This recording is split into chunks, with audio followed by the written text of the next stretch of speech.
Hola, buenos días a todos. Damos comienzo a este programa titulado Porción Semanal.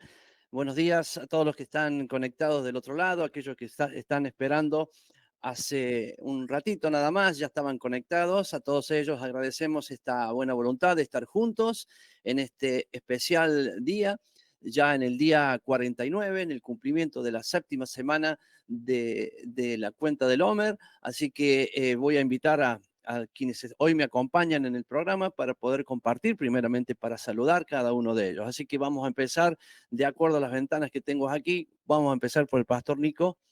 Eh, Bueno, ¿qué tal? Buenos días, feliz día de reposo. Buenos días a todos los que están ahí conectados y a los que están en esta pantalla, ¿no? La verdad que para mí es un honor poder estar con semejantes maestros acá también acompañando en esta mañana, que seguramente va a ser de mucha bendición en este tiempo que vamos a estar aprendiendo y que después seguramente durante todo el resto del día en cada una de las congregaciones en donde cada uno está. Alejandro, Buenos días, Shabbat Shalom para todos. Bienvenidos a este espacio para compartir una porción especial de la palabra en este tiempo ya llegando a Pentecostés y cuánto que tenemos para aprender, repasar y compartir acerca del por qué, el para qué Dios hace las cosas y para qué Dios nos da eh, ciertos dones y bendiciones especiales para no distraernos, para no confundirnos y poder estar enfocado en aquello que Dios quiere hacer con cada uno de nosotros y con todo su pueblo de manera especial. Horacio Ada. Buen día a todos, qué lindo que es poder estar juntos nuevamente para estudiar la palabra de Dios, como dijeron los anteriores pastores, en una fecha tan especial, ¿no? El día previo al día de Pentecostés, con todo lo que eso significa, que vamos a tratar de ir esclareciendo a lo largo de esta hora y media que nos toca de escudriñar las Escrituras. Pero gracias a todos ustedes por estar, por acompañarnos y con la expectativa que ustedes tienen, que es una expectativa lógica porque es la misma expectativa que tenía el pueblo de Israel al pie del monte Sinaí en ese primer Pentecostés que tiene registrada la historia a través de las Sagradas Escrituras. Ada. Muy buenos días, felices de volverlos a ver, de volver a estar juntos. Y bueno, una de las fiestas más maravillosas, ¿no? Esa promesa del Espíritu Santo dándonos las herramientas y la capacidad de vivir, de conocer, pero sobre todo de vivir la palabra de Dios. Bueno, muy bien. Luego de esta presentación, ya en contacto con toda la gente, vamos a ir viendo algunos detalles técnicos en el camino. Mientras van hablando los pastores, a mí me queda ese espacio para arreglarlo, que ya lo vamos a solucionar porque algunos están un poquito más bajo. Pero lo importante de todo es que damos comienzo ya en este día. Hoy es día, nos vamos a orientar. Para aquellos que ven en diferido este programa, hoy es día 18 de mayo de este año 2024. Hoy es el día 9 del mes 3 en el calendario de Dios, en el calendario de nuestro eterno y Padre Yahweh, que nos ha dado, que está en el libro de Génesis, capítulo 1, versículo 14. Allí comienza este calendario. Y lo importante de todo esto es que hoy estamos en la séptima semana cumplida, desde primicias hasta en camino a Pentecostés. Estamos en la séptima semana, o lo que sería el día 49. Entonces, ya ubicándonos en el tema, sería bueno de que vamos a introducirnos ahora en los detalles que tiene todo este tema, que en esta hora y media vamos a ir explayando, que luego después en cada reunión, los hermanos que nos reunimos en este Shabbat, continuaremos el estudio. Y claro, mañana, que es el día 50, y nos vamos a reunir a festejar, a celebrar. Allí también seguiremos compartiendo el origen, el porqué y todos los detalles que tiene esta fiesta. Así que vamos a continuar. ¿Quién es el primero ahí de los pastores que va a hacer el arranque? Bueno, ahí hay algo interesante de definir, para que entendamos. Eh, Esto es un aniversario. Estamos celebrando un aniversario. Y dice, ¿un aniversario qué es? ¿Un cumpleaños? No, un aniversario no es un cumpleaños. Nosotros a los cumpleaños les llamamos cumpleaños. A los aniversarios es cuando se cumple un año Fecha importante. de alguna fecha importante. Bien, ahí Ada me dio la frase justa. Se cumple un año de una fecha importante. Esto es un aniversario de bodas. Lo que vamos a celebrar mañana es un aniversario de bodas. ¿Qué bodas? El contrato matrimonial entre Dios y su congregación. Ese es el punto de partida. Esto se trata de un aniversario de bodas, donde se firmó y se selló con sangre un contrato matrimonial entre Dios y su congregación, entre Dios y su esposa. Entonces, si empezamos entendiendo esto, vamos a entender todo el resto del significado de Pentecostés, porque se trata de volver al contrato matrimonial, volver a lo que se llama la ketubá. Eso es para empezar y para ubicarnos en el contexto. Mañana vamos a celebrar un aniversario de la firma de un contrato de bodas entre Dios y su congregación. Vamos a tener que definir cuál es su congregación probablemente, pero esto es lo que nos tiene reunidos en esta mañana, lo que nos va a tener reunidos también mañana en una reunión congregacional, una santa convocación para celebrar ese contrato con todas las implicancias que ello tiene. Adelante, Nico y Alejandro. Es que la verdad que a uno le gusta escucharlo, a ustedes dos y a Enzo, que son, bueno, con Ale somos más alumnos, y ustedes son realmente grandes maestros, que nos gusta escucharlo. Y así como bien lo decías, todo el sentido de esta fiesta es ese aniversario, esas bodas entre Dios y su congregación, y todo lo que eso implica, ¿no? Desde la previa hasta el cumplimiento de la boda. En la previa hablamos de una previa de preparación, ¿no? Así como en una boda normal hay una preparación en cuanto a todos los arreglos, principalmente se le da mucho énfasis al arreglo de la novia, aunque por ahí en un casamiento normal, humano, se le hace mucho énfasis a la parte de la belleza superficial. Acá hay una belleza espiritual que tiene que tener la novia, la congregación, que significa un trabajo muy minucioso, muy trabajado, a diferencia de las fiestas que tuvimos anteriormente. Bien, hace 50 días atrás habíamos tenido una fiesta en donde se derramaba la gracia y la misericordia de Dios a través de Jesucristo, y que solamente nos teníamos que presentar. Estábamos invitados a una cita de Dios en donde nos presentamos y la gracia de Dios se derramaba sobre nosotros a través de Jesucristo. El único trabajo que teníamos que hacer era sacar la levadura, bien, en la fiesta de los panes sin levadura, y después en primicia que nosotros entregábamos de lo mismo que Dios ya había hecho. A partir de ese momento ya empieza un trabajo más minucioso, que el que fuimos haciendo durante estos 50 días en esta preparación de la novia para llegar bien al matrimonio, bien en el sentido de decir bien santo, bien separada para Dios, bien virgen, por decirlo de alguna manera, ¿no? Porque venimos con un montón de impureza, y cómo llegamos a ese casamiento virgen, ¿no? Algo que pareciera totalmente diferente, porque a veces parece bastante imposible. Imposible tal como cuando Nicodemo le preguntaba a Jesucristo cómo un hombre puede nacer de nuevo.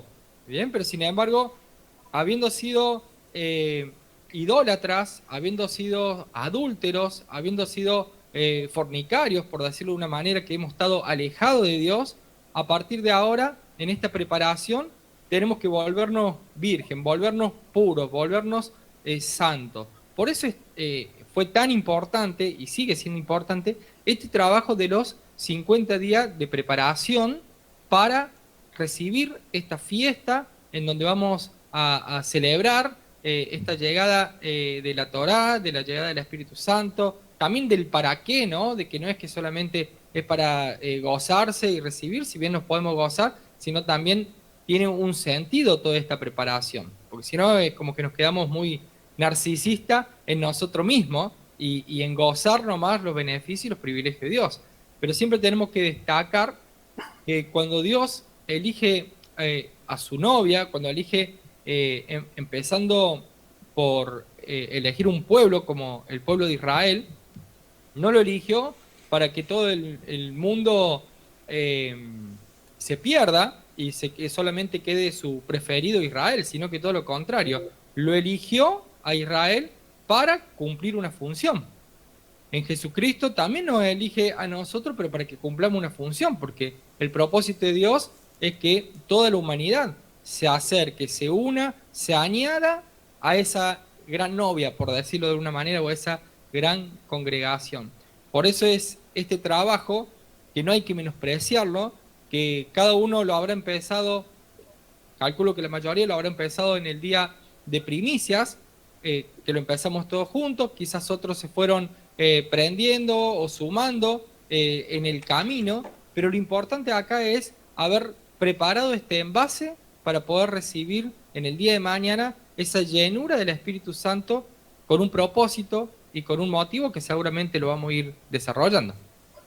Qué lindo este paralelismo de comparar con cómo lo hacemos nosotros normalmente cuando nos invitan a una boda, pero sin descuidar que en este caso es el Señor que nos invita a ser protagonistas, a ser partícipes de la novia por medio de Jesucristo. Porque a veces se puede ver como que, bueno, no, la novia está allá, el novio está acá, yo soy un invitado a la fiesta, ¿no? En este caso no hay posibilidad de participar de esta fiesta, sino se es protagonista desde la posición de ser miembros de la congregación del Señor. Y esto qué bueno que decía Nicolás de la importancia de las vestiduras, ¿no? Y para todo encontramos la respuesta que el Señor tiene en cuanto a nuestros interrogantes, es decir, cómo nos vestimos para esta boda, ¿no? Y habla justamente de las acciones conforme a su propósito, conforme a sus planes, ¿no? De las acciones justas de los santos, esa vestidura que como novia debemos portar diariamente, no solo en este espacio de preparación, sino que es como decía Pastor Horacio, es una conmemoración, un aniversario para una consideración especial, pero teniendo en cuenta que este compromiso, como en cualquier matrimonio, es para toda la vida, ¿no? Sabiendo que Dios no nos pide absolutamente nada que no podamos hacer y todo lo que nos pide nos da las herramientas, como decía nuestra pastora Ada, nos capacita para poder realizar todo este preparativo constante, ¿no? Porque lo hacemos una vez y se trata de repetirlo diariamente, de poder gozarnos, ¿no? En este día especial, pero no para llenarnos de un emocionalismo pasajero, sino que esa emoción perdure como fue en el derramamiento de Pentecostés de los apóstoles, ¿no? Que llenos de denuedo. ¿Para qué? Para llevar las buenas noticias. No es para otra cosa que dar gloria a Dios a través del testimonio de lo que Él ha hecho en nuestra vida, en la vida de quienes nos rodean, y así que muchos más puedan sumarse a esta gran fiesta constante de ser partícipes de la familia del Señor. Ahí han hecho un resumen muy interesante porque el esquema es cómo nos preparamos, para cuál es el evento y para qué. Ahí entre el pastor Nico y el pastor Alejandro han resumido toda la enseñanza de hoy. Es cómo nos preparamos, cuál es el evento puntual para el cual nos hemos preparado y para qué. El para qué es lo que sigue después. Yo solamente quiero hacer un resumen esquemático para ir después a las aplicaciones, porque lo que trato de crear es el esquema para que después metamos las aplicaciones.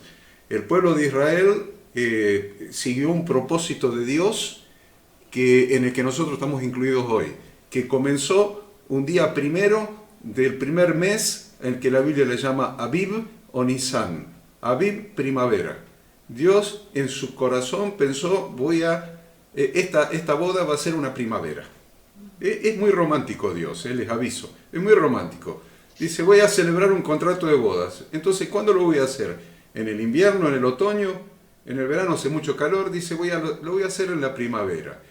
Éxodo capítulo 12, versículo 1, este va a ser el primer día el primer mes de los meses del año, primavera. Empezó en la primavera, día primero del mes primero. El 14 es la Pascua, el Pesaj, la Pascua, nuestra redención. Nos sacó de la esclavitud y nos redimió, nos compró. 3 días después, ahí, bueno, estuvieron los 7 días de panes sin levadura, ustedes saben. 3 días después cruzaron el Mar Rojo, día de primicias, simboliza el día de primicias. Se cruzó el Mar Rojo y fuimos primicias para el Señor. Se caminó desde ese día de primicias por el desierto 47 días hasta llegar al lugar de la boda. 47 días hasta llegar al lugar de la boda. 3 días se estuvo santificando la congregación, se estuvo purificando, se estuvo apartando para ser santa para el Señor. 3 días hasta el día 50. El día 50 fue el día de Pentecostés, el día de la boda del Señor con su pueblo. Y ahí comienza ¿para qué? Para un camino hacia la tierra prometida, hasta llegar a esa tierra prometida, ese reinado milenial del Señor. Entonces ahí tenemos el esquema, porque si no, no podemos ubicar Hechos capítulo 2. Hechos capítulo 2, descendió el Espíritu Santo sobre esa gente que estaba allí en el templo, esos hermanos nuestros, estos 120, que no estaban en la casa, habían permanecido 10 días en la casa. Ese día de Pentecostés salieron de la casa, fueron al templo y estaban en el templo cuando descendió el Espíritu Santo sobre ellos. Ese día justo de la boda, con el mismo propósito que el día de Pentecostés allí en el monte Sinaí. Ese es el esquema que tenemos que tener en la mente para que entendamos qué es la cuenta del Omer, la preparación después de la redención, la preparación para esa llenura del Espíritu Santo que tiene un propósito, Entonces, este es el esquema que nosotros tenemos que tener en la mente. Si tienen un lápiz, un cuaderno ahí, la gente que nos está mirando, que seguramente tiene un lápiz y un cuaderno, dibújelo desde el día primero del primer mes, el día 14 Pascua, 3 días después cruzaron el Mar Rojo, primicias, caminaron hasta 47 días hasta el pie del monte Sinaí, se santificaron 3 días y el día 50 recibieron el pacto de boda de Dios, pero con un propósito. ¿Por qué digo con un propósito? Porque era un pueblo de esclavos. Dios eligió una cosa no hermosa. Lo vil del mundo es lo que eligió Dios, como nos eligió a nosotros. Lo vil del mundo, los enfermos, los sanos no tienen necesidad de médicos sino los enfermos. No he venido a llamar a justos sino a esclavos, a pecadores, al arrepentimiento. Eran los esclavos que estaban en Egipto, iletrados, analfabetos, adoradores de los mismos dioses que los egipcios, brutos, haciendo los peores trabajos, lo peor de lo peor, los peores seres humanos sobre la faz de la tierra. Eso es lo que eligió Dios para casarse con esa gente. Pero hizo un proceso y Dios ha hecho con nosotros exactamente lo mismo.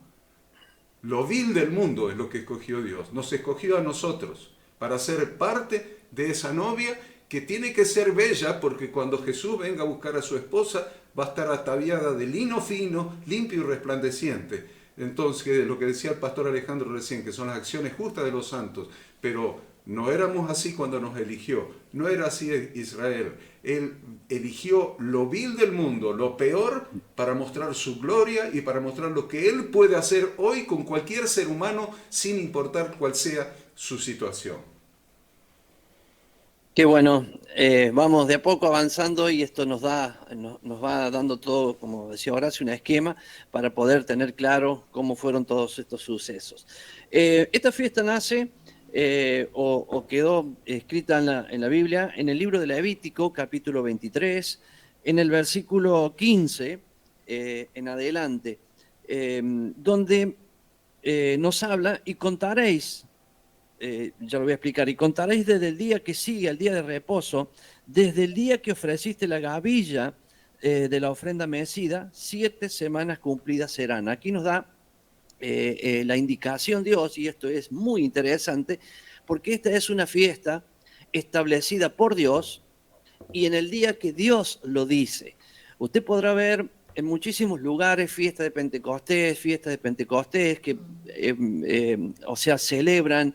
Y bueno, han encontrado un título muy interesante porque hablan del Espíritu Santo, pero esta fiesta que estamos hablando, Shavuot, que significa, es el plural de la palabra Shavua, que significa semana. O sea, Shavua significa semana, una semana.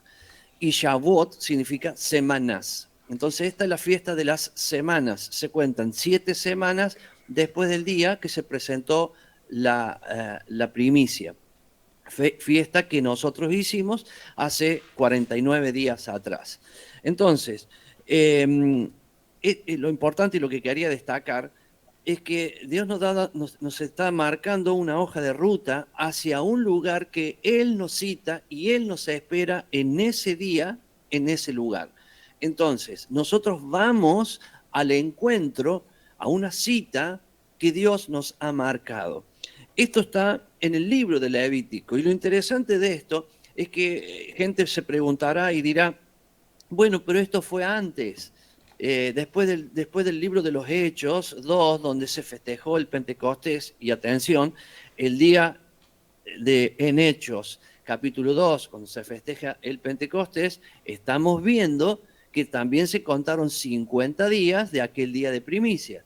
O sea, Jesús nos muestra que en el día 40 estaba con los discípulos, Él asciende a los cielos y allí le dice, quédense aquí porque dentro de no muchos días, de pocos días, dice, descenderá el Espíritu sobre ustedes. O sea, ya vamos a ir a los detalles de esos versículos, solamente quiero llevarlo hacia la importancia y la observación de que tenemos que encontrar en la Biblia que esto que está en Levítico, que algunos dicen era antes, sigue siendo hoy.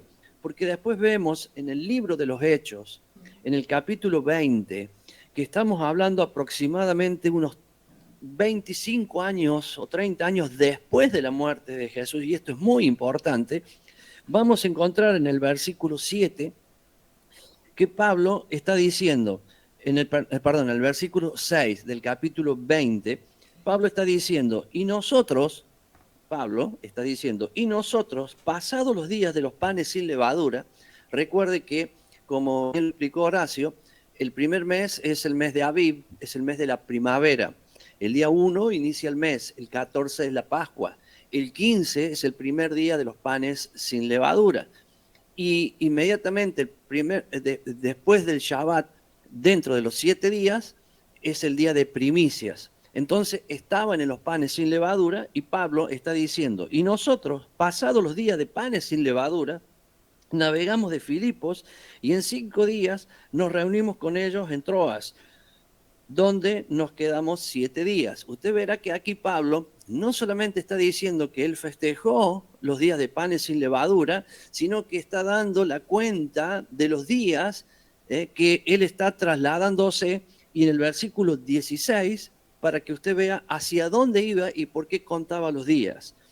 Y en el 16 dice, porque Pablo se había propuesto pasar de largo a Éfeso, para no detenerse en Asia, pues se apresuraba para estar el día de Pentecostés, si le fuere posible, en Jerusalén. O sea, Pablo iba contando, estamos hablando entre 25 y 30 años después de la muerte de Jesús. Pablo está haciendo la fiesta de los panes sin levaduras, que también está mencionado en Corintios, inclusive lo está enseñando, y aquí nos está mostrando el camino hacia Pentecostés. Se está contando los días, usted podrá observar en todo el capítulo 20 cómo Pablo va contando los días porque va rumbo a la cita con el Señor a Jerusalén para el día de Pentecostés.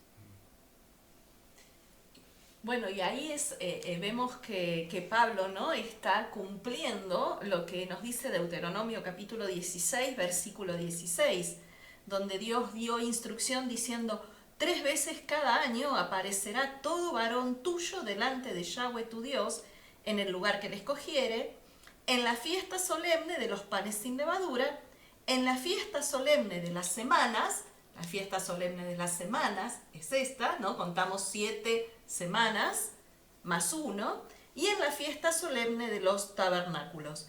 Y algo importante que Dios nos dice, ninguno se presentará delante de Yahweh con las manos vacías, cada uno con la ofrenda de su mano, conforme a la bendición que Yahweh tu Dios te hubiere dado.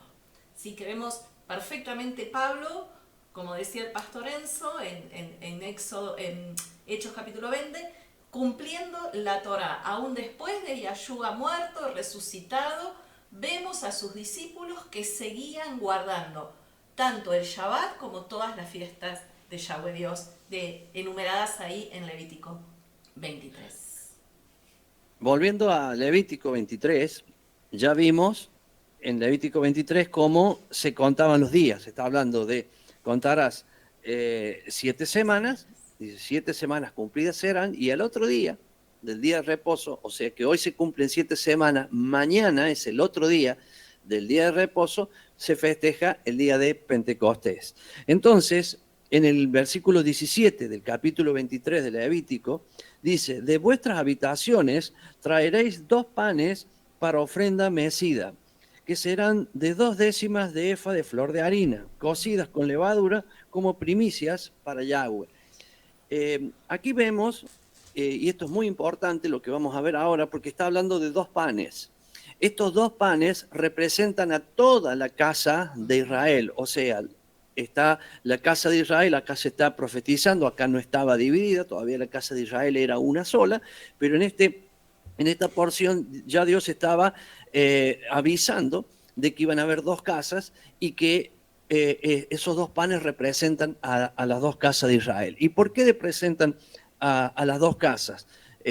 Porque dice, es una ofrenda que tiene levadura. O sea que la levadura habla de nosotros. Nosotros vemos que los panes sin levadura es el pan que representa a nuestro Mesías, porque él no tiene levadura. Entonces, acá estos panes sí tienen levadura, y esto no estamos hablando de que vivimos en el pecado, sino que representan nuestra vida. Y estos panes, que si se pone a averiguar lo que es una décima de efa de flor de harina, cada pan de estos pesa 4,5 kilos. O sea, imaginemos un solo pan de 4,5 kilos, o sea, 2 panes, en este caso de 4,5 kilos. Lo que está hablando es, primeramente, la convocación de esta fiesta, como algunos dicen, es la fiesta de los judíos. No es la fiesta de los judíos, porque un pan representa la casa de Judá y el otro pan representa la casa de Efraín o la casa de Israel, como se dice en la Biblia. Entonces, estos panes representan a todo el pueblo de Dios, 2 panes. Entonces, esta convocación es a todo el pueblo, y ese pan enormemente grande es porque es el fruto que ha dado este pueblo en el camino, en el andar, desde el tiempo que uno ya viene preparándose para esta linda y hermosa fiesta. Bueno, ya que está Enzo hablando, el pastor Enzo, le voy a hacer una pregunta. Porque allí, en Hechos capítulo 2, habla de que estaban no solamente las 2 casas de Israel, las 12 tribus, representantes de las 12 tribus, sino que habla de prosélitos. Moraban en el 2.5, estaba en Jerusalén judíos, varones piadosos en todas las naciones bajo el cielo, y habla de que había prosélitos. Ya se lo vamos a encontrar, que si no lo encuentra no encuentra nada. Prosélitos. A ver, Enumera todos los que habían venido. todos los que habían. Que justamente era la fiesta en la que venían, como subían todos a Jerusalén, venían, ¿no?, los israelitas a cumplir con el mandamiento, venían a Jerusalén para guardar la fiesta, y ahí enumera a partir del 8, ¿no? Sí, en el versículo 10 dice, en Frigia, en Panfilia, en Egipto y en las regiones de África, más allá de Cirene, y romanos aquí residentes, tanto judíos como prosélitos. Ahí se la dejo, pastor Enzo, servidita esa. ¿Qué hacen los gentiles ahí?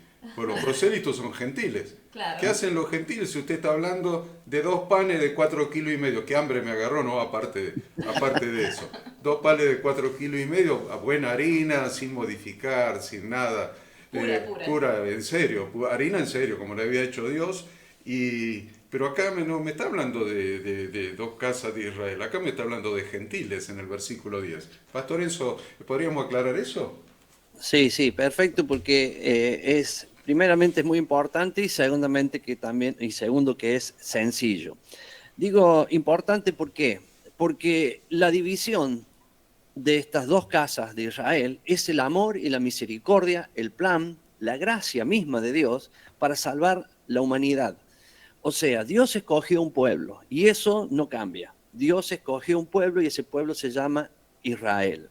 Cuando uno nombra la palabra Israel, se cree que estamos hablando de un país que se llama Israel, que ahí sí está la tierra de Israel. Pero tenemos que ser claros en entender quién es Israel. Israel es el pueblo de Dios. ¿Y quién es el pueblo de Dios? Toda aquella persona, simple, toda aquella persona que cree en el Mesías, en Jesús, en su Salvador, y lo recibe en su corazón. A ese Dios le da el derecho de ser hijo de Dios. Por lo tanto, la salvación es para todo aquel que cree en el Mesías. En el tiempo que Dios escogió un pueblo que se llama Israel, siempre dejó una puerta abierta para todas las personas que quieren ser parte del pueblo de Israel, pero ser parte del pueblo de Israel no de creer en Dios y vivir a su manera. Entonces, inclusive desde Egipto, en la salida de Egipto sale el pueblo, toda la familia de Jacob sale, esa familia multiplicada sale, pero también se agregan muchos egipcios y extranjeros de otros países a el pueblo de Dios. Cuando acá hablamos de los dos panes, estamos hablando de algo que en su momento el pueblo era uno. El pueblo era uno, pero cuando decimos que el pueblo era uno en el tiempo de Moisés, había extranjeros en el pueblo también que se habían sumado. ¿Y cómo se sumaban? Se sumaban creyendo en la Torá de Dios y obedeciendo la Torá de Dios. Esa era la constitución del pueblo. Es como si un yanqui o un chileno viene a la Argentina. Él viene a la Argentina y cuando está en Argentina tiene que obedecer las leyes argentinas. Por ejemplo, encender la luz baja cuando uno va en una ruta, cosa que los chilenos no lo tienen en su, no digo constitución, pero en sus leyes, no lo tienen. Y cuando llegan a Argentina pueden, y seguro van a recibir una multa por no obedecer las leyes de nuestro país. Quien quiera participar y ser parte del pueblo de Israel tiene que obedecer la Torá, o sea, vamos a decirlo de una manera más clara hoy, la Biblia, todos los mandamientos. Cuando estamos hablando de esos dos panes, ya Dios tenía un plan muy grande para salvar a gente de todo el mundo. Por lo tanto, esos dos panes representan uno, la casa de Judá, y el otro, la casa de Israel. Esa casa de Israel es la que se perdió, son las 10 tribus que se perdieron y se dispersaron por todo el mundo. Entonces, esa casa de Israel que se dispersó por todo el mundo fue dando a luz familias, hijos y demás que han perdido totalmente su identidad, pero no para Dios. Dios sabe bien quiénes son cada uno de ellos. Pero asimismo, es por eso ese pan que representa la casa de Israel, que serían todos los dispersos que quedaron fuera y se mezclaron con los paganos del mundo, y todas las personas que quieran ser parte del pueblo de Dios. O sea, aquellas personas que aman a Dios, reciben a Jesús en su corazón y quieren ser parte del pueblo de Dios. Entonces son aquellos que Pablo menciona en Romanos 11, los injertados, los que participan del buen olivo. Entonces, en ese segundo pan están las tribus perdidas, las 10 tribus perdidas de la casa de Israel, con toda la mezcla que se fue dando en el mundo, más todos aquellos que no tienen nada que ver con la casa de Israel ni con la casa de Judá, pero quieren ser parte del pueblo de Dios. Entonces, por eso esos dos panes, y bien grandes, yo dije 4,5 kilos, pero no sé bien la exactitud, puede ser 4,8 kilos, no lo tengo en mi mente ahora, pero son dos panes bien grandes que representan la multiplicación de ese pueblo que se va dando cada día y cada tiempo que se va aproximando la venida del Señor. Qué bueno esta aclaración y este recordatorio, porque quita toda duda respecto de la posibilidad de ser parte del pueblo, ¿no? Entendiendo que ser parte del pueblo es ser partícipe de este contrato, de este compromiso de bodas, no un paseadito por la iglesia, sino un verdadero compromiso de seguir cada una de esas instrucciones, ¿no? Este marco legal, como decía el pastor Enzo, para pertenecer a esta nación, que no es una nación cualquiera, sino justamente la novia de nuestro Señor. Y qué bueno tenerlo siempre presente, porque siempre está el acusador buscando el error, la caída, esa manchita en la vestidura, para que la gente se separe del pueblo, ¿no? Dejar de congregar, dejar de participar, que es donde compartimos la palabra y es la palabra la que nos limpia y nos permite tener esa vestidura que, con la cual participar de esta gran fiesta, ¿no? No solamente en esta fecha especial de aniversario, sino de manera cotidiana. Una cosita para agregar también, con relación a esto, lo que venía hablando el pastor Enzo y Alejandro también, es el tema de la unidad. Bien, la unidad en esos dos panes, también está representada la unidad de todo el pueblo de Dios. Y no hablamos de una unidad ecuménica en donde se acepta cualquier creencia, sino que una unidad en todo aquel que ha recibido realmente a Cristo y ame a Cristo. Y la forma de amar a Cristo, a veces lo digo en forma irónica o sarcástica, no es ponerme un tatuaje que diga Jesús te amo, sino que es guardar los mandamientos, tal como lo dice él mismo en su palabra, el hecho de decir, quien me ama, guarda mis mandamientos. Y los mandamientos de Jesús no son más que los mandamientos del Padre, que también están en esta porción, el tema de los mandamientos. ¿Por qué? Porque cuando reciben en Sinaí, bien, reciben la Ketubá, la Torá de Dios, están los mandamientos de Dios.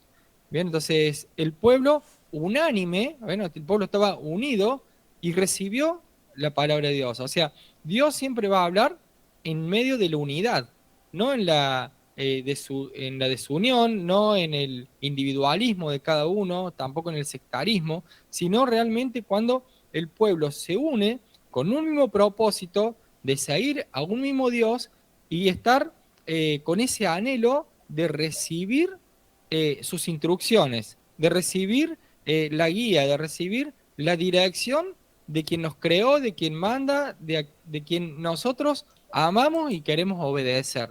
Entonces, en eso se completa esa unidad, que ya no importa si sos prosélito o si sos judío, peor aún cuando dice romanos residentes, dice ahí en Hechos 2, o sea, para un judío, un romano residente era su peor enemigo. Sin embargo, aún hasta un romano residente, aún hasta una persona que nos pudo haber hecho un daño en particular nosotros, algo en particular nosotros, queda totalmente fuera de lugar, porque acá lo importante es Dios, no lo que cada uno ha vivido o hace o lo que piensa cada uno diferente, sino acá lo importante es el centro, es Dios quien nos invita a esta boda, nos invita a ser partícipe, como decía Alejandro también al principio, ¿no? A ser protagonista, porque ya no es que somos invitados, sino a ser realmente protagonista, pero también en esa unidad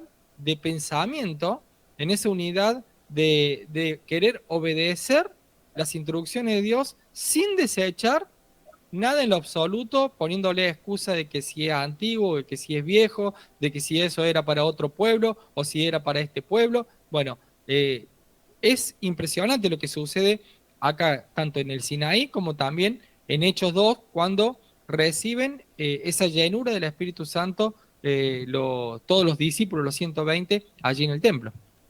¿No? Y qué bueno que esto, hablando de los partícipes y protagonistas de la boda, que todo es por libre elección, ¿no? Porque nunca el Señor obliga a nadie, ¿no? Cuando vemos allí en Éxodo 19, cuando el Señor le habla a Moisés y les recuerda todo lo que él hizo en ese tiempo de esclavitud, ¿no? Cuando ellos estaban en Egipto y cómo los tomó con esa mano poderosa para sacarlos a Él, ¿no? Antes de establecer este pacto de bodas, el Señor ya había obrado prodigiosamente y con mano poderosa, beneficiando grandemente a este pueblo escogido, ¿no? Y estableciendo estas condiciones, ¿no? Si diéremos oído a su voz y guardáramos el pacto, vamos a hacer ese especial tesoro sobre todos los pueblos, ¿no? Para hacer ese reino de sacerdotes y gente santa. Qué bueno que, ¿sí? Bien, bien. ¿No? Qué bueno que siempre tener presente que Dios antes de pedirnos algo ya nos ha sostenido, nos ha librado, nos ha sacado de la esclavitud y luego nos hace esa propuesta. Quiere ser parte de la familia, quiere ser parte de la novia, ¿no? Donde ahí está la totalidad de los beneficios de estar a su cuidado, a su abrigo. Pero, ¿no? Como marcaba Pastor Enzo y Pastor Horacio, las condiciones, ¿no? Y cómo vemos ese paralelismo entre lo que respondía el pueblo de Israel y lo que nos pasa de manera cotidiana, ¿no? Frente a esa cantidad de beneficios, frente a ese gran amor, frente a esa protección, frente a esa respuesta frente a las necesidades, ¿no? Rápidamente todo lo que el Señor ha dicho, haremos, ¿no? Y luego tomar ese compromiso de manera voluntaria. Sin embargo, cuando las cosas no salen como ellos querían y cuando las cosas no salen como a nosotros nos parece que deberían ser, empezamos a flaquear y a cuestionar las condiciones del pacto, ¿no? Perdiendo de vista nuestra limitada capacidad de observar el panorama completo, cuando Dios conoce absolutamente todo y siempre quiere lo mejor para su pueblo, para que vivamos de esa manera apartada de todo aquello que nos hace daño, porque sin duda que Satanás, que es el príncipe de este mundo y el padre de la mentira, busca tentarnos, separarnos por medio de engaño, nunca a través de la verdad como lo hace nuestro Dios. Es interesante esto que estamos analizando porque ha surgido una idea de que la iglesia cristiana ha reemplazado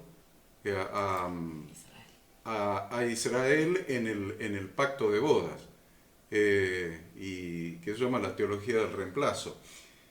Es importante en un pacto de bodas siempre el consentimiento. ¿Vieron?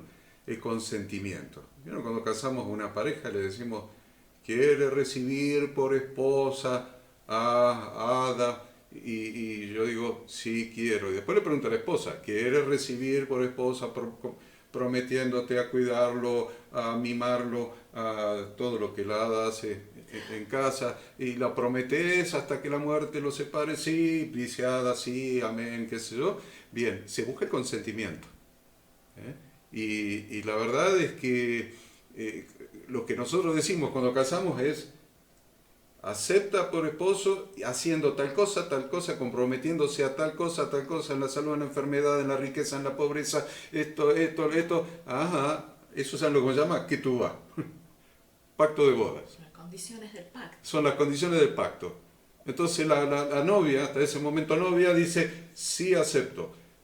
3 veces se le preguntó a la novia en el monte de Sinaí, 3 veces se aceptaba el pacto de bodas.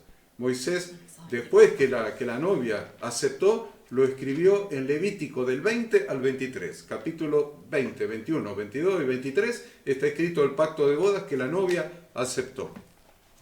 Ahora, era una novia un tanto infiel porque cuando dice Dios, en un día de reposo, acuérdense, en un día de reposo, un Shabbat, lo hace subir a la nube al monte y le da escrito por su dedo el pacto de boda, los 10 mandamientos. Y baja Moisés, y la novia ya había sido infiel, andaba adorando el becerro de oro. Entonces, la teología, cierta teología cristiana, dice entonces Dios desechó a esa novia y la reemplazó, la cambió por otra. Ahí viene la teología del reemplazo. La reemplazó por una novia que ya de naturaleza era idólatra, era fornicaria, era adúltera, porque andaba adorando ídolos, imágenes, tampita, estatua, medallita, y reemplazó a su a su esposa con la que había firmado un pacto por una idólatra. Y eso es una tontería, ese tema de la teología del reemplazo. Dios siempre es fiel. Es una de sus características. Aún dice el Nuevo Testamento que seamos infieles, Él permanece fiel para siempre. Entonces, Dios redime. Lo que no hizo Adán, lo hace Jesucristo. Redime a su mujer. Adán no redimió a Eva, la acusó. La mujer que me diste. Jesús no vino a acusarnos. Jesús vino a redimirnos. Él redime a su esposa. Entonces, no hay teología del reemplazo. Hay redención de su esposa. Y como dijo el pastor Enzo, nosotros somos injertados en esa esposa. No todos los judíos son parte de la esposa, son los que creen en Jesucristo como el Mesías, el Hijo de Dios. Y no todos los gentiles tampoco, sino los que creen en Jesucristo como el Mesías, el Hijo de Dios, el esposo, los que creen en el esposo, los que quieren al esposo, los que quieren recibir al esposo en su vida, en su corazón, en su hogar, en su mente. Entonces, ¿cómo se cumple eso? Ada nos podría decir cómo se cumple eso. Y lo vemos en Jeremías 31, 33 al 34, donde dice, aquí vienen días, dice Yahweh, en los cuales haré nuevo pacto con la casa de Israel y con la casa de Judá. Claramente lo que nos explicaba el pastor Enzo. No como el pacto que hice con sus padres el día que tomé su mano para sacarlos de la tierra de Egipto, porque ellos invalidaron mi pacto, aunque fui yo un marido para ellos, dice Yahweh. Pero este es el pacto que haré con la casa de Israel después de aquellos días, dice Yahweh. Daré mi ley en su mente y la escribiré en su corazón. Yo seré a ellos por Dios y ellos me serán por pueblo. Y no enseñará más ninguno a su prójimo, ni ninguno a su hermano diciendo, conoce a Yahweh, porque todos me conocerán, desde el más pequeño de ellos hasta el más grande. Dice Yahweh, porque perdonaré la maldad de ellos y no me acordaré más de su pecado. Es interesante, ¿no? Que entendamos esto. Esto es muy interesante. Y es el centro de Pentecostés, de la llenura del Daré Espíritu. mi ketubá. A ver si podemos cambiar daré, lo que dijo Ada del 33. Daré mi ley, está traducido en la Reina Valera del 60. Daré mi ley en su mente. La verdad es que la traducción correcta sería, daré mi Torá en su mente y la escribiré en su corazón y yo seré ellos por Dios y ellos me serán por pueblo. Yo les cambio. Porque dice que él fue un esposo, aunque yo fui un esposo para ellos. Hay un pacto de bodas. Así que daré mi ley, no, le voy a poner, daré mi ketubá en su mente, daré mi pacto de bodas en su mente, daré las condiciones del pacto de bodas en su mente y las escribiré en su corazón. Y yo seré a ellos por esposo y ellos me serán por esposa.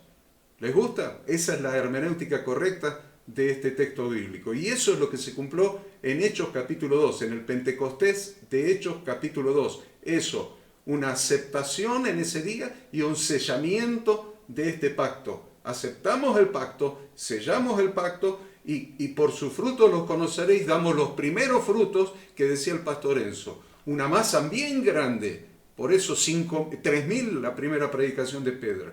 Se empezó a leudar la masa, ¿ven? Se empezó a leudar porque el día de Pentecostés la ofrenda son 2 panes con levadura.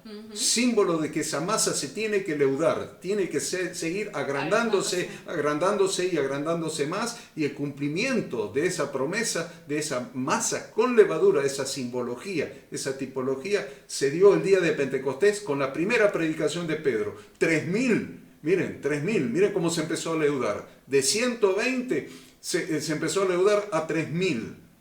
Y ese es el propósito de Dios para hoy, para nosotros. Perdón por hablar tanto.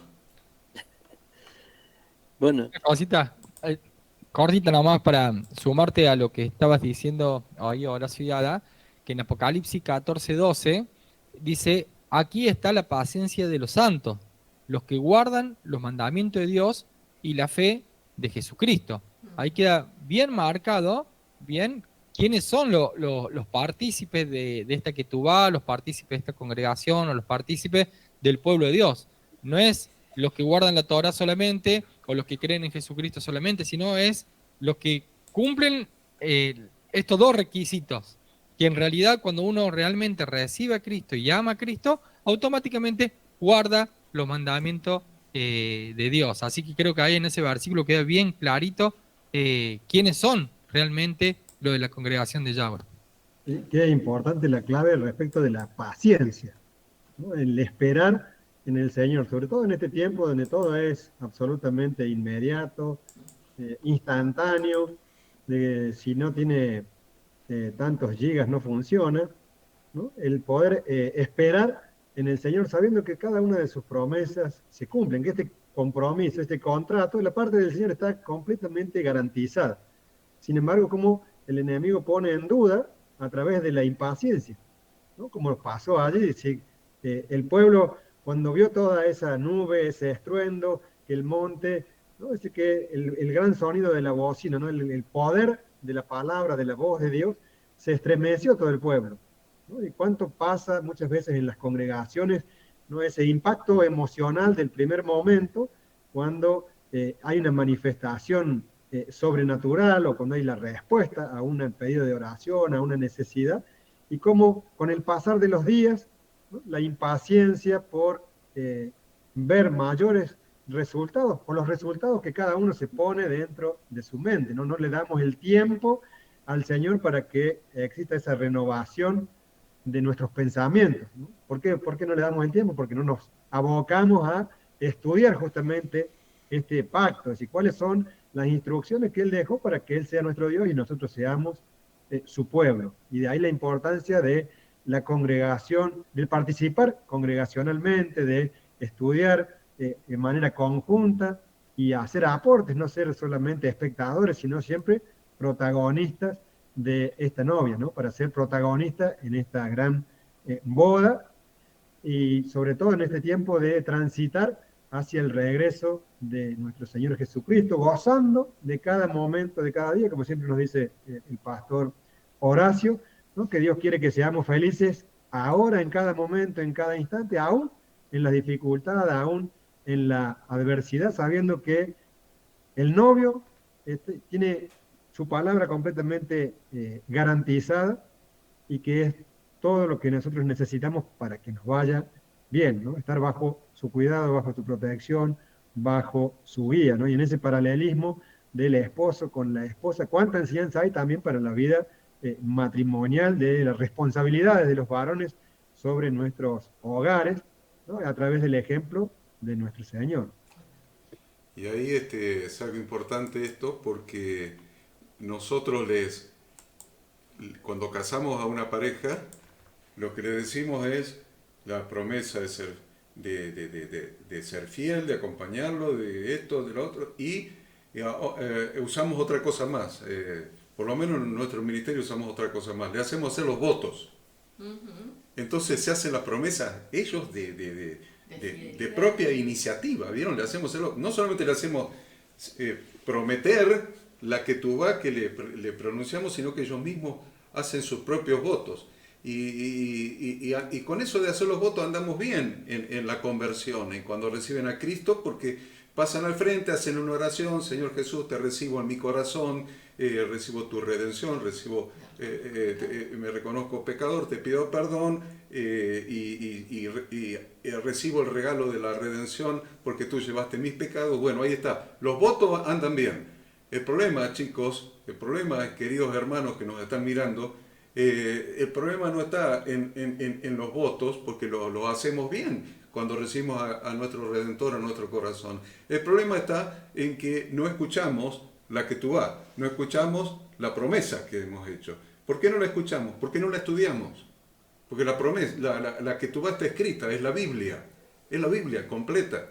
Entonces es muy importante lo que dice el pastor Alejandro. Debemos reunirnos, ya sea en grupos de evangelismo y discipulado, grupos en casa de familia, para estudiar la que tú vas, para estudiar la palabra de Dios, para estudiar la Biblia, para estudiar las condiciones del pacto. Debemos reunirnos en los grupos de discipulado, debemos reunirnos congregacionalmente para edificarnos mutuamente. Debemos estudiar en forma particular, diariamente, porque necesitamos. ¿Cómo vamos a cumplir algo que no conocemos?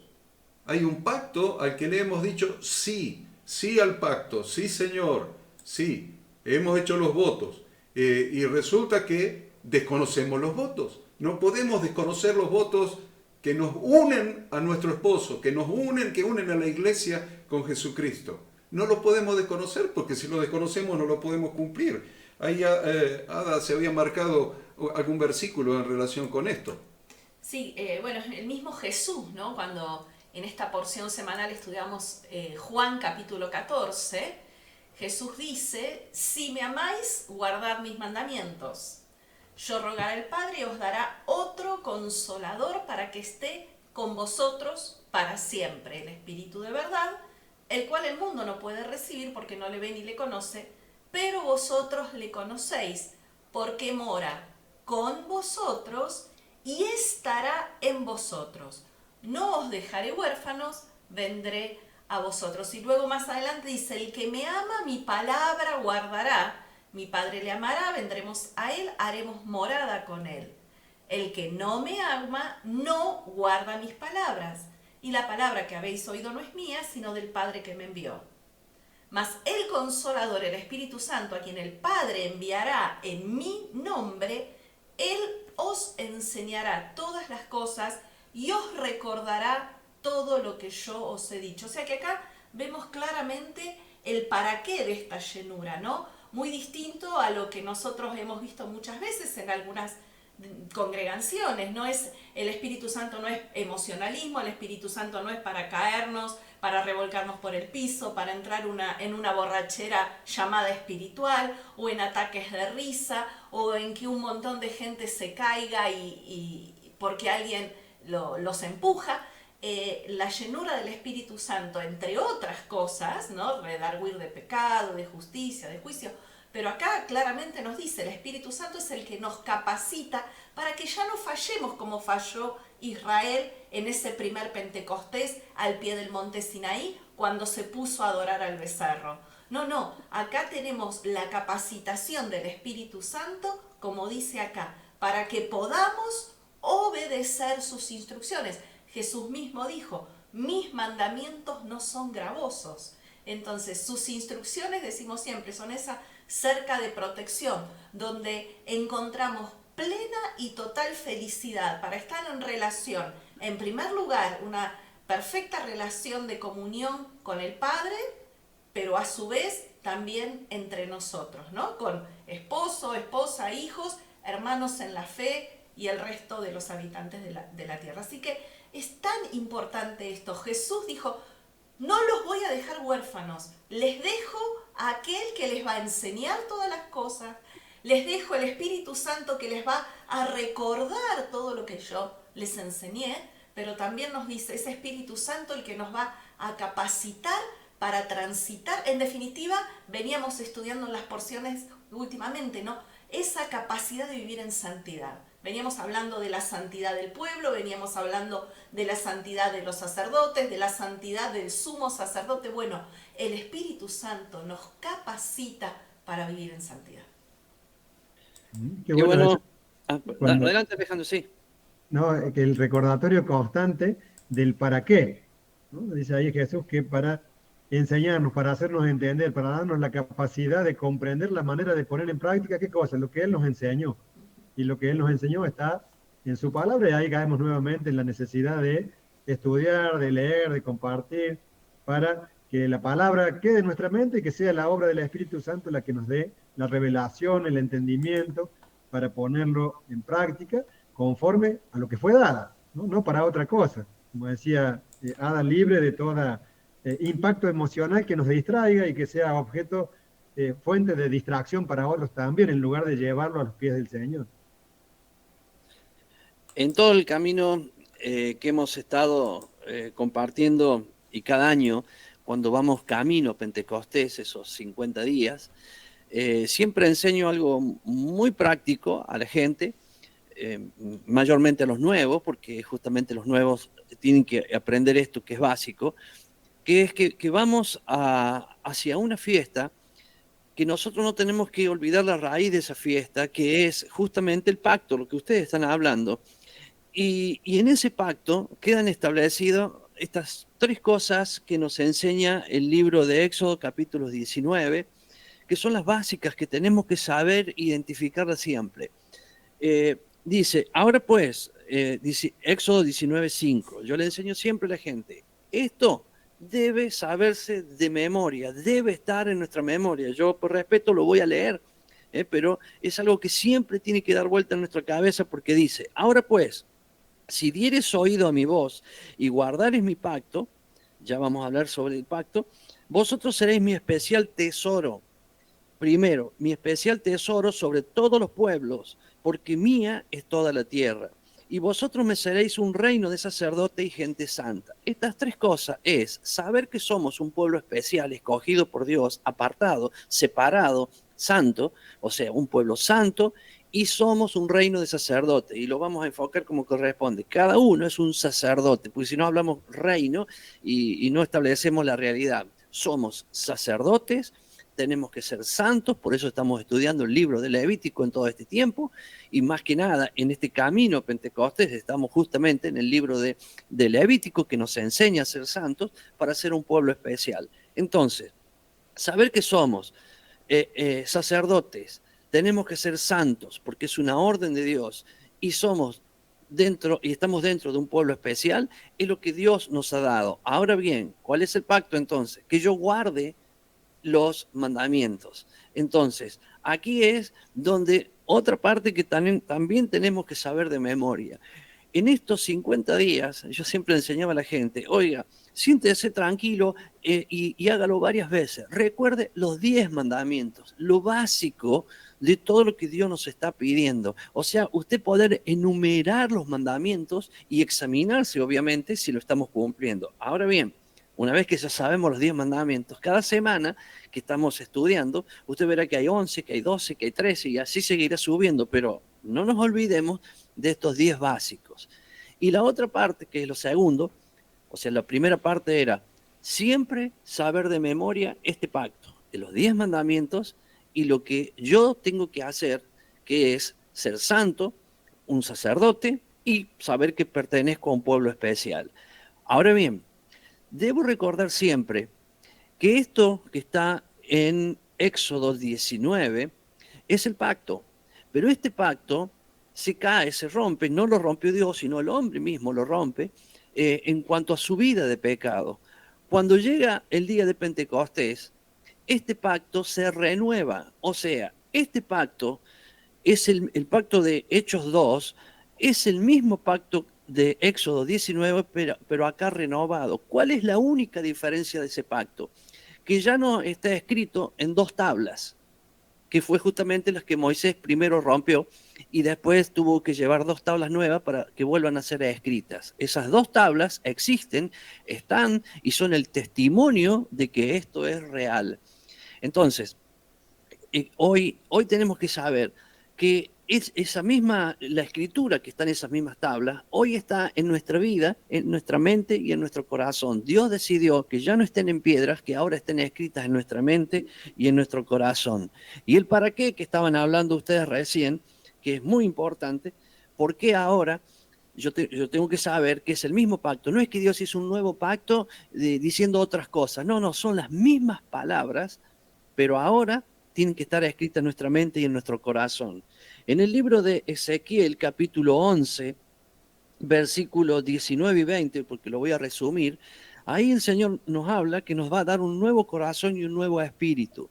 Es su espíritu y da el propósito, el para qué lo va a dar a su espíritu. Yo lo voy a leer y dice, y les daré, Ezequiel 11, versículo 19, y le daré un corazón y un espíritu nuevo pondré dentro de ellos, y quitaré el corazón de piedra de en medio de su carne, y les daré un corazón de carne. Y acá está el para qué nos dará ese espíritu y nos cambiará ese corazón, para que anden en mis ordenanzas y guarden mis decretos, y lo cumplan, y me sean por pueblo, y yo sea ellos por Dios. Así como está en Jeremías 31, que mencionaba recién Ada, y esto acá está clarísimo el para qué. Y si usted lo lee en otras versiones, todavía está mucho más claro. En otras versiones, simplemente para no complicar, lo voy a dejar ahí.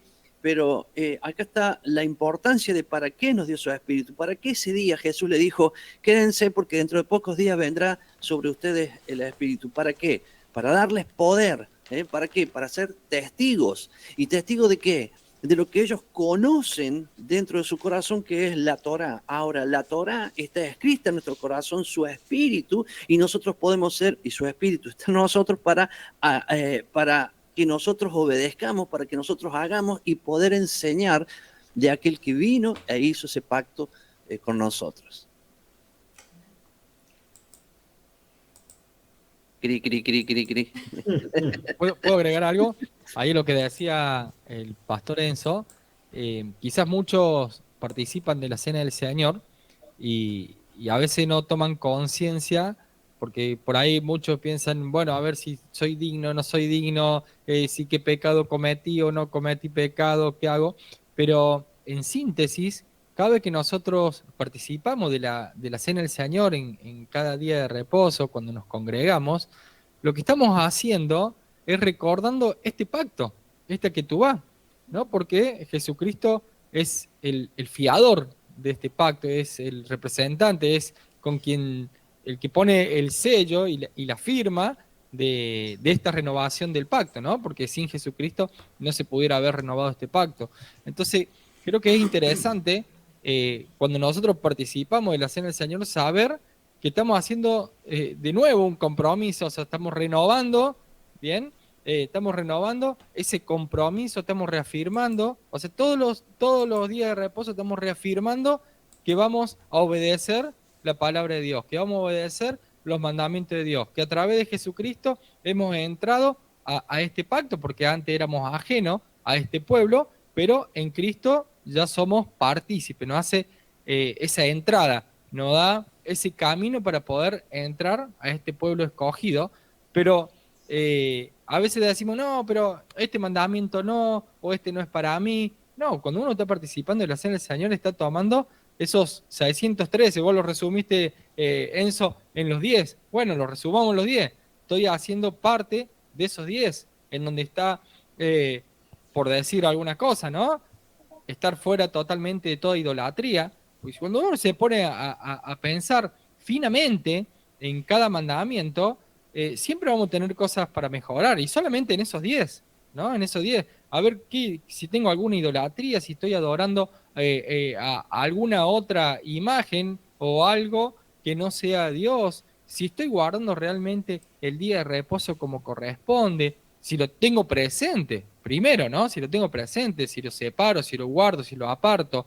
Miren la importancia del día de reposo, que esta fiesta de Pentecostés, que necesita una preparación, una santificación, está posterior al día de reposo, porque en el día de reposo uno se tiene que preparar normalmente para cada día de reposo. Y qué importante que esta fiesta es posterior al día de reposo, porque necesita esa separación, esa preparación especial de cada uno de nosotros. El honrar nuestros padres, bien, si honramos a nuestros padres, ¿cómo no vamos a estar honrando a Dios? Y así con cada uno de los mandamientos, ¿no? Cuando nosotros participamos de esa cena del Señor, estamos realmente reafirmando que estamos diciendo que todo lo que Yahweh diga, eso es lo que haremos. Qué cosa, así como lo está diciendo Nico, a veces qué mal se interpreta todo, porque cuando nosotros hablamos de resumir en el caso nuestro, que conocemos un poco más, pero cuando una persona es nueva y acepta el pacto, o sea, acepta a Jesús como Señor y Salvador de su vida, y uno entonces pregunta, ¿y ahora qué tengo que hacer? Bueno, yo acepté a Jesús. Entonces uno le dice, obedezca los mandamientos. ¿Cuáles mandamientos? Los 10 mandamientos. O sea, la persona es nueva, no sabe nada de la Biblia. Entonces los 10 mandamientos. Entonces esos 10 mandamientos están enumerados. Y viene alguien que ya tiene tiempo y dice, no, porque eso no se puede cumplir, porque los mandamientos ya están abolidos.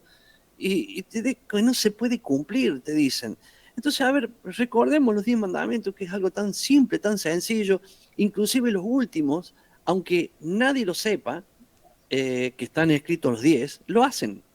O sea, son tan simples que ya están en el corazón de cada uno, ¿no? Porque el primer mandamiento es amar a Dios sobre todas las cosas. Él es nuestro único Dios. Qué difícil puede tener ese mandamiento. Número 2, imágenes. No te hagas imágenes de mí, dice el Señor, o sea, o de nada en la tierra. Qué difícil puede tener qué de difícil puede tener ese mandamiento. Respetar el nombre de Dios. Qué difícil puede ser eso de cómo entonces hago para hacer. Es simple, respetar el nombre de Dios, saber, honrar su nombre. El sábado, o sea, guardar el día de reposo. Qué difícil puede ser esto. O sea, podría ser difícil en el caso de aquel que está acostumbrado que el sábado se trabaja y esas cosas. Bueno, lo mismo que hacía el domingo, ahora el sábado, o sea, no tiene nada. Honrar al padre y a la madre. O sea, qué difícil puede haber. ¿Dónde está lo difícil en esto?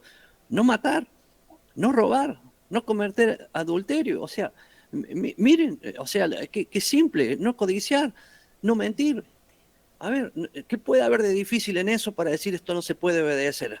Claro, cuando uno entra en la profundidad, cuando uno va buscando en su vida la santidad de Dios y ve que hay mucho más que eso que Dios está pidiendo, porque eso es el ingreso al obedecer sus mandamientos, y después la persona cada día de reunión va a estar y va a aprender, entonces, bueno, va a aprender otros mandamientos, que en algunos de los casos podrían ser difíciles de entender, pero a ver, si alguien te lo explica, son sencillos, son simples. Pero qué difícil que lo hacen los demás cuando empiezan a querer complicarte y decirte, ahora sos guiado por el Espíritu. Bien, ¿y a qué te guía el Espíritu? El Espíritu te va a guiar a obedecer. Primero, a entender la palabra y segundo, a obedecer la palabra. Eso es lo que te guía el Espíritu. Y obedecer, ya lo vimos que es simple. Entonces, por eso yo voy a insistir siempre en este camino de Pentecostés y fuera del camino, fuera en la semana, generalmente lo digo siempre, no olvidar que somos gente santa, ¿no? Sacerdotes, y somos de un pueblo especial. Y que nuestro trabajo es obedecer los mandamientos, aprenderlos y enseñarlos. Ahí yo estoy dentro de este pacto. Y saber que es simple, sencillo, y enseñárselo a la gente como algo simple y sencillo, y no tener el miedo de decirle a alguien, por ejemplo, yo cuando me entregué al Señor, lo primero que me dijeron, y el domingo tenés que venir a la iglesia. Fue lo primero que me dijeron. Recibí al Señor y me dijeron el domingo, no otro día, el domingo tenés que ir a la iglesia. Y yo fui a la iglesia y es lógico, y no tuvieron miedo de decírmelo. Y yo hoy le digo a la gente lo mismo. Hoy yo le digo, recibiste al Señor, bueno, ahora tenés que obedecer sus mandamientos, que son estos 10, y reunirte. Y en cada sábado, en cada reunión de las que nosotros hacemos, no domingo, sino sábado, allí nosotros te vamos a enseñar mucho más de la palabra. Simple, más que eso. Es interesante que mencionaste que somos sacerdotes varias veces, Pastor Enzo. Varias veces lo mencionaste, somos sacerdotes. Y me acuerdo que una vez alguien te dijo que él no era sacerdote del antiguo pacto, sino que era sacerdote del nuevo pacto. Eso me lo contaste vos, era un erudito aparentemente que te dijo, yo no soy sacerdote del antiguo pacto, soy del nuevo. Bueno, que Ada nos explique un poquito qué es ser sacerdote del nuevo pacto entonces. Lo que pasa es que nos olvidamos que ser sacerdote tiene condiciones, deberes y responsabilidades, ¿no? Entonces, por un lado, ser sacerdote, bien decía el pastor Enzo recién, es un privilegio que está asociado a la obligación que es anunciar. Por eso el pastor Enzo hablaba de predicar, de que el evangelio se extienda y que enseñemos, ¿no? Eso está en 1 Pedro 2.9, la obligación del sacerdote de anunciar. Vosotros sois linaje escogido, real sacerdocio o sacerdocio del rey sería la mejor traducción. Sacerdotes del rey, nación santa, pueblo adquirido por Dios para que anunciéis. Ahí está la obligación del sacerdote de anunciar a Jesucristo, para que anunciéis la virtud de aquel que os llamó de las tinieblas a su luz admirable. ¿Qué otra cosa tiene que hacer un sacerdote del nuevo pacto? Bien, para formar parte del reino de Dios existe la condición imprescindible, y es que se debe ser sacerdote porque, como bien decíamos, se trata de un reino de sacerdotes. Apocalipsis 1.6 dice, nos constituyó en un reino, sacerdotes para Dios su Padre. A Él sea la gloria y el dominio por siempre jamás. Amén.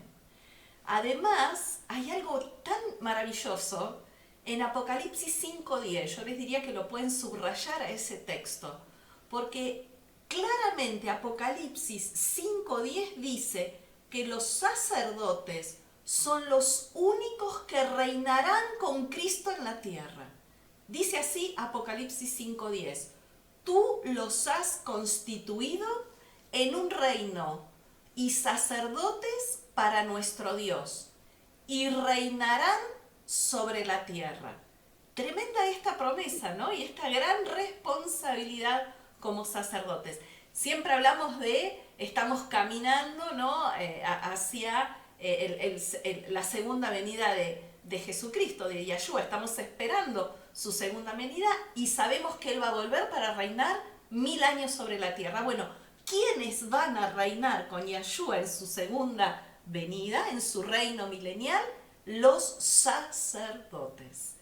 Y por último, agregaría así brevemente que ser sacerdote implica la responsabilidad y cumplir con 3 funciones: ministrar a Dios, ministrar a la iglesia y ministrar al mundo. Podríamos hablar mucho de esto, pero bueno, obviamente no hay tiempo para eso, ¿no? Pero el sacerdote ministra a Dios, ministra a la iglesia y ministra al mundo. Amén. Cada una de estas instrucciones vemos que están claramente dadas en la Escritura y, como decía el pastor Enzo, no son difíciles. ¿No? Mismo Jesús nos decía, no es gravoso, decir, mi yugo es ligero y suave, pero ¿por qué hay tanta resistencia? ¿Por qué hay tanta facilidad a olvidarse de las condiciones del pacto, de las responsabilidades, de los deberes, de las tareas? ¿No? Y es porque traemos aún de nuestra cultura, como le pasaba al pueblo de Israel, que traía mucho de esa cultura egipcia, de esas tradiciones, ¿no? Seguimos arrastrando tradiciones del mundo o de la religión tradicional, costumbres que entendemos por rituales que le damos más valor que lo que efectivamente está escrito en la palabra, ¿no? Tradiciones que no tienen sustento en las escrituras y que sin duda es necesario abandonar toda tradición cultural o religiosa que nos separa de esa perfecta voluntad, de esas perfectas instrucciones que son el pacto de boda, el compromiso de boda que hemos asumido, aunque en un momento de emocionalismo, en nuestro primer paso, hayamos aceptado a Jesucristo como nuestro Señor y Salvador. En el andar vamos descubriendo los detalles del pacto y, como siempre, tenemos libertad de elección. Queremos permanecer en la familia, queremos permanecer dentro del pacto, queremos ser parte de esa esposa, ¿no? Hay condiciones claras, ¿no? Como la cumplieron los discípulos que estaban allí esperando en el aposento alto, no a la idolatría, ¿no? El tener en muy alta estima cada una de las instrucciones que el Señor nos ha dado. ¿Por qué muchas veces caemos o nos enfriamos? Porque le restamos valor a cada una de esas instrucciones que el Señor nos ha dado, sino tomar el culto a Dios como algo emocional desde los sentidos carnales, sino que sea ese denuedo, ese arrojo, esa intrepidez que nos lleva a enseñar la palabra de Dios, ¿no? A llevar esas buenas nuevas de salvación para que esta familia sea grande. Y eso tiene que ver también con el de estar sujeto a las autoridades que Dios ha puesto en nuestro camino, que no es otra cosa que un ensayo de esa obediencia y autoridad a Dios mismo. Una cosita para sacar también de algo práctico, de lo que tengamos que hacer mañana, en el día de mañana.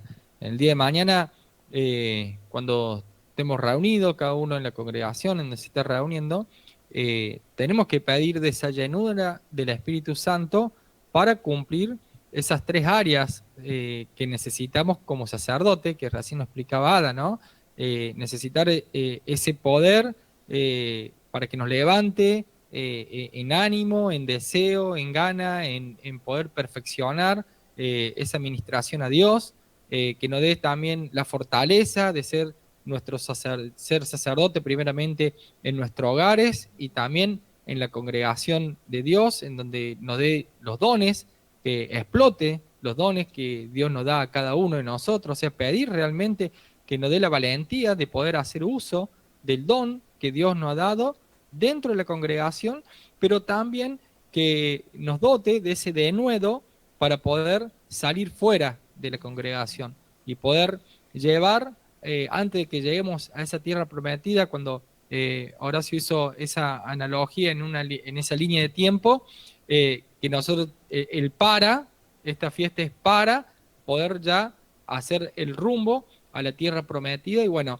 no nos olvidemos de que no es que tenemos que llegar solamente nosotros, sino que en ese camino tenemos que tratar de arrastrar cualquier alma que ande dando vuelta por ahí, tratar de buscarla, llevarla. Cuántos leprosos andan dando vuelta, cuánta gente se ha ido de la iglesia, cuánta gente ha amado a Dios y hoy está lastimada, está dañada. Bueno, ese es el denuedo que nosotros necesitamos en esta fiesta, esa batería, llenarnos de energía para poder arrasar, ¿no? En ese camino hacia la tierra prometida, de poder llevar cuanta alma se nos crucen al mismo lugar, ¿no? A que todos podamos en un momento recibir a Cristo en su llegada. Sí, es importante, Nico, lo que estás diciendo ahí, y es una de las cosas que estaba meditando ayer justamente, con relación a estos panes. ¿Cuál es el pan perfecto? ¿Vos querés comer pan sin levadura o te gusta comer pan con levadura? Tienen sabores diferentes, te aviso. Pan sin levadura es una piedra, ¿viste? Es una piedra hecha ahí al rescoldo de las brasas, qué sé yo qué cosa, y es duro, ¿no? Hasta si anda no mal, sabroso. si anda mal de los dientes va a tener problemas con el pan sin levadura. Lo comemos, perfecto, los días de los panes sin levadura, pero no es el pan rico, no es el pan completo. El pan completo tiene harina, tiene aceite, tiene sal, tiene levadura. Es el pan completo, y cocinado al fuego, Ese es el pan de Pentecostés, el pan completo, Es Jesucristo, es el pan de vida que descendió del cielo. Jesucristo es el pan completo. Jesucristo no es el maná ni es el pan sin levadura. Jesucristo es el pan completo. Y nuestra vida ha pasado por un proceso desde que salimos de la esclavitud y sacamos el pecado y nos convertimos en pan sin levadura, pero hemos un proceso hasta llegar a Pentecostés, un proceso de fermentación, pero fermentación siempre se relaciona con pecado en la teología. Bueno, de completamiento, vamos a llamarlo.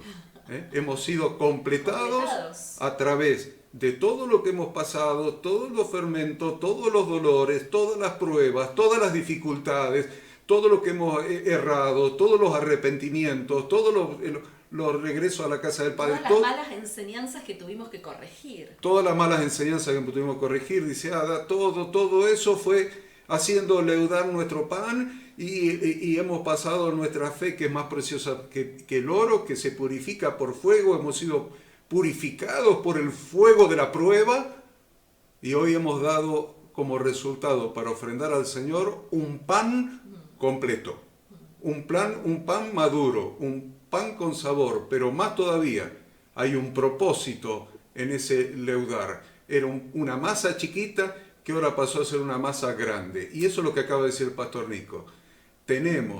Si entendemos el Pentecostés, vamos a entender qué significó la predicación de Pedro de Hechos capítulo 2, cuando descendió el Espíritu Santo y fueron todos llenos del Espíritu Santo. Esa predicación de Pedro significó levadura. Empezó a leudar la masa de la congregación de Dios. La congregación de Dios empezó a agrandar, a gigantar, a leudar. Y yo quiero presentar como ofrenda al Señor un pan. Los dos panes lo que quieran ustedes, pero panes leudados, que hayan crecido, porque esa es una de los propósitos del derramamiento del Espíritu Santo. Se derramó sobre los discípulos y Pedro predicó ese primer día. Y todos los 120 predicaron. Cada uno lo escuchaba hablar en su propia lengua, pero se multiplicó la masa. Ahora la masa agregó 3.000 y después agregó 5.000. Y después siguió agregando, de modo que al año 300 había más de 5 millones de personas agregadas a la masa. Es el propósito de Dios, es la tipología de este pan con levadura. Este pan que se fue completando en nosotros y a partir de nosotros. Qué bueno, qué lindo cómo se va armando toda esta enseñanza para tener claridad, si bien no vamos a poder hablar todo lo que nos enseña esta fecha, pero tenemos todo este día para seguir compartiendo y aún mañana en el día específico. Cuando hablamos de sacerdotes son cosas que quiero aportar, no nos olvidemos que el Señor dice, cree tú y tu casa será salva. Es importantísimo tener este pacto en nuestro corazón y oficiar lo que Dios nos ha dado. Noé fue una persona que halló gracia en medio de tanta gente que había perdido en su tiempo, y por esa gracia que halló Noé, él fue sacerdote y él pudo llevar a su esposa, a sus 3 hijos y sus 3 nueras hacia la salvación.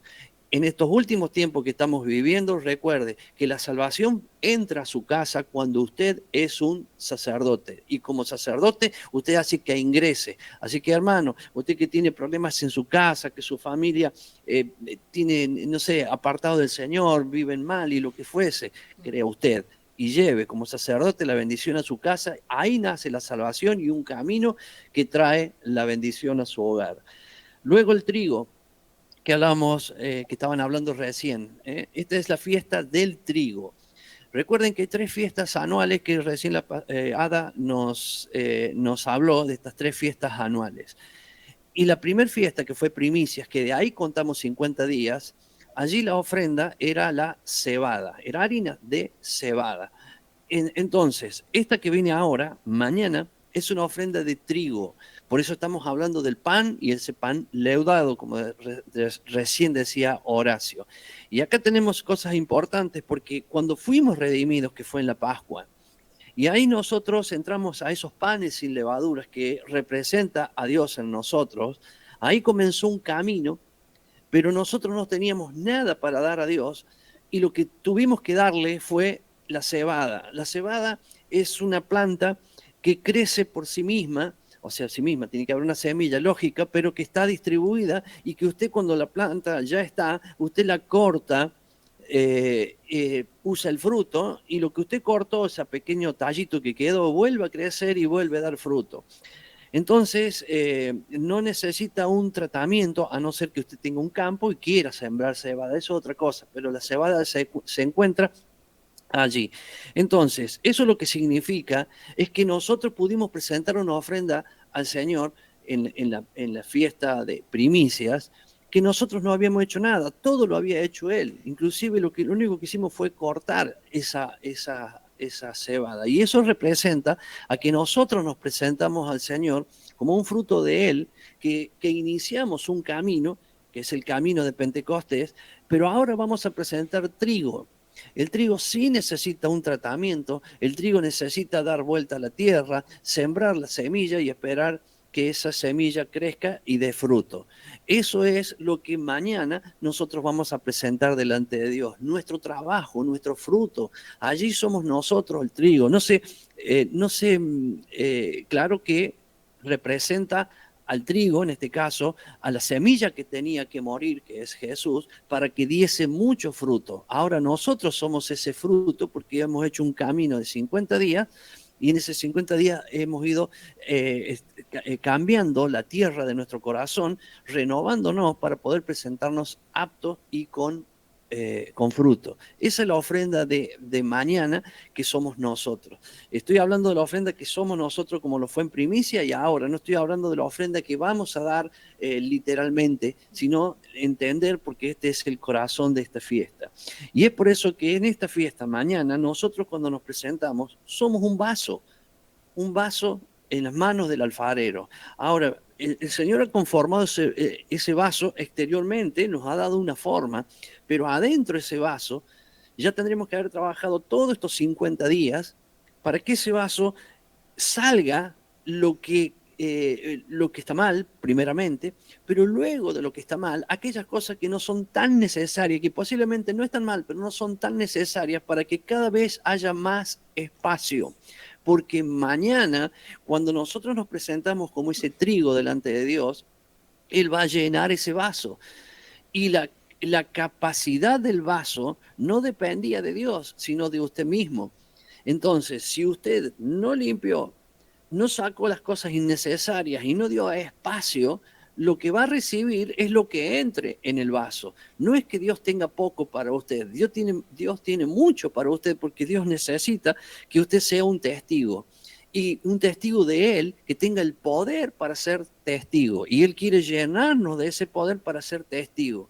Pero depende el lugar que hemos hecho en ese vaso, todo lo que podamos haber sacado de ese vaso para que haya más lugar para recibir más. Entonces, en lo que queda de este día y hasta mañana, a la mañana donde nos vamos a reunir, siga trabajando en este proceso de eliminar. Seguramente hasta acá ya eliminó todo lo pecaminoso, todo lo que está mal, pero todavía hay cosas que puede haber en nuestro corazón que ocupan lugar y no son tan necesarias, sino que hay que dar ese espacio para poder recibir una llenura especial mañana. Bueno. Nos estamos despidiendo. Sí. Nos estamos despidiendo. Solamente para despedirme les digo lo siguiente. Las 2 tablas de la ketubá de Dios con su pueblo, las 2 tablas de los 10 mandamientos, eran 2 contratos, 2 copias del mismo contrato. A ver, 2 copias del mismo contrato. Estaban escritas, dice la Escritura, por delante y por detrás. No como nosotros a veces la ponemos, que ponemos 5 mandamientos en una y 5 en otra. No. Los 10 mandamientos estaban escritos en cada tabla. 5 mandamientos y por delante y por detrás, por delante y por detrás, eran 2 copias exactas del mismo contrato de bodas. 2 copias exactas. Sin embargo, la Biblia dice que Moisés puso las 2 tablas dentro del arca del pacto en el lugar santísimo. El arca del pacto, no se olvide, arca del pacto. Dentro del arca del pacto, las 2 tablas del contrato de bodas, la copia de Dios y la copia de la esposa, del pueblo. La copia de Dios y la esposa del pueblo adentro del arca, y se la llamó las tablas del testimonio. Las tablas del testimonio. ¿Por qué del testimonio? Porque Dios, delante de su presencia entre los querubines en la Shekinah, estaba mirando la copia de él, donde él hizo todas las promesas para su esposa, para su congregación. Todas sus promesas. Y Dios las está recordando. Nunca Dios se olvida de las promesas que le hizo a su pueblo, las promesas que le hizo a sus hijos. Pero también estaba mirando el compromiso que nosotros hicimos con él en la otra copia del pacto de bodas. Nunca se olvide que Dios tiene delante de él sus promesas hacia usted y tiene delante de él su compromiso, su pacto de fidelidad a Dios. Pacto de fidelidad. No rompa el pacto de fidelidad, porque ese pacto de fidelidad está siempre presente delante de Dios. Sus promesas y nuestro pacto de fidelidad. Dios los bendiga, Dios los guarde en este día de reposo y mañana sean llenos de su Santo Espíritu. Shabbat Shalom. Nico. Shabbat Shalom y gracias por estar a todos los que estuvieron presentes y a cada uno de ustedes. Shabbat Shalom.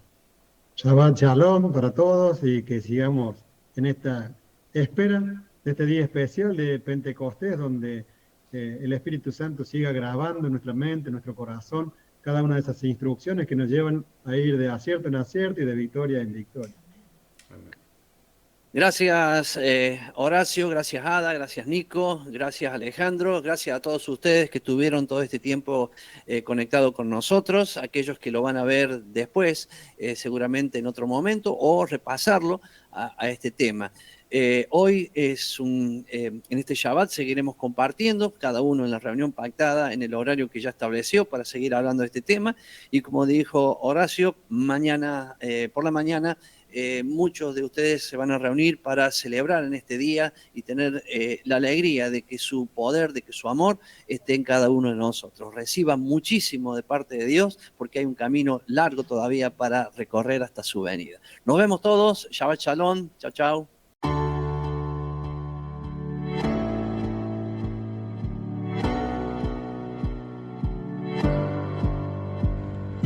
Queremos que tú también conozcas esta herramienta que durante los últimos 18 años ha sido útil para las iglesias de todo el mundo de habla hispana, capacitando cientos de siervos de Dios. Las formas de aprender están cambiando y Ministerio Bíblico Internacional, a través de su Facultad Bíblica, brinda programas de formación ministerial bíblica, teológica y práctica para la multiplicación y edificación de la Iglesia 100% online. Respondiendo a las necesidades de hoy, para aquellos que no cuentan con la posibilidad de asistir a clases presenciales, donde quiera que estés, en todo lugar, recibirás el material de estudio y verás las clases en vivo y on demand, accediendo a través de tu celular, PC, tablet o Smart TV.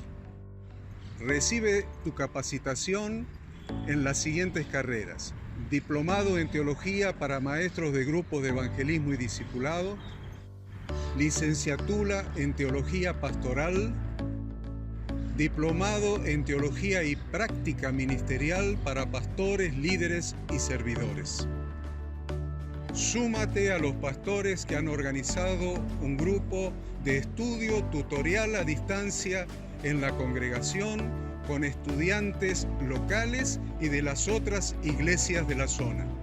Esta es tu oportunidad como seguidor de Cristo para comenzar tus estudios y completar tus exámenes desde la comodidad de tu hogar y en los horarios que tengas disponibles. Súmate al liderazgo de este tiempo y adquiere las habilidades, herramientas y valores necesarios para impactar el mundo con la palabra de Dios y transformar la vida de aquellos que creen al Evangelio. Para más información, ingresá a Facultad Bíblica